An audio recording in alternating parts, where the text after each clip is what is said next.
Ladies and gentlemen, welcome to Punk Rock Review, home of a bunch of opinionated crap you don't care about, also the home of the feedback you provide that we don't care about, keeps us on an even playing field, and we like that. Real quick shout out to our sponsor, Absolutely No One. Damn it, never gonna make rent. Anyhow, moving straight into it today. Today we're gonna be talking about a movie that's been in the, out realm for a good while. You can, of course, check this out via rental or purchasing it or streaming it somewhere or another, we're sure. But, of course, we were talking about DC Universe's Aquaman. So, Aquaman, man, what can be said about this one? Straight up, it's a shame that movies like this feel that they are, needed and forced to work in origin stories on top of the good action comic stories, in order to put out a product for, the general public to watch and everything like that.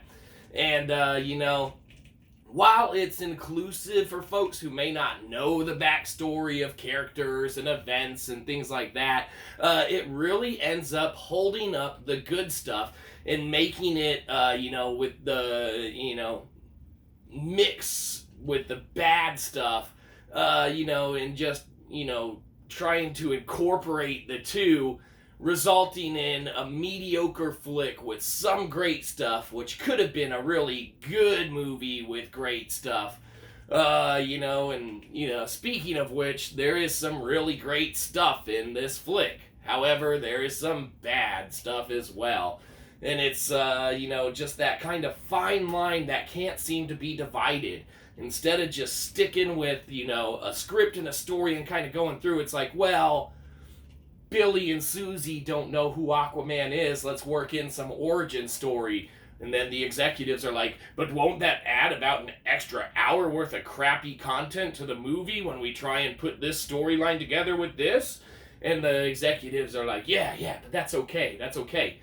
People will love it, it'll be great, we'll do it. And so that's what they do. They take, in essence, what is a separate script, and they're like, oh shit, work in the origin story, and they weave it in and out and all the way through it, and then by the time you get to the end of it, you take what would have been a really decent and good hour-and-a-half movie, and you make it over 2 hours long just to try and appease, I don't even know who the hell they're trying to appease on that one.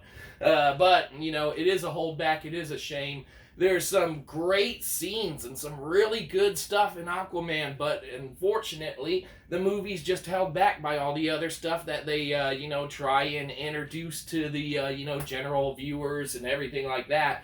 It prolongs it, makes it long, and while there is some good stuff in it, an origin story on characters and stuff aside, there is some really bad parts and moments in, this one, from some of the dialogue, some of the acting, some of the sequences, all that. There are some really bad stuff, but there are some really, really awesome scenes. A couple of the fight scenes are ridiculously awesome and such, it just is what it is. They cast the characters pretty well, in our opinion, and the main Aquaman character, of course, that dude does good work, but it is what it is.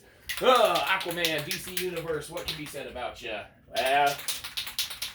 For any fans of, the DC Universe or anything, it's definitely worth a check out.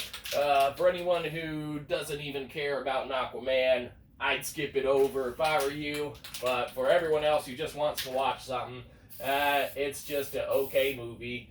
So it gets okay. Could have been a really, really good movie, I think, if they had, taken their time and thought out a couple things and left some of the stuff out, and or split it into two movies, if you really wanted to do that. But instead it's like, we got to get this Aquaman movie out quick, throw his origin story in there and package it up. Arf, arf, arf, arf. There you go.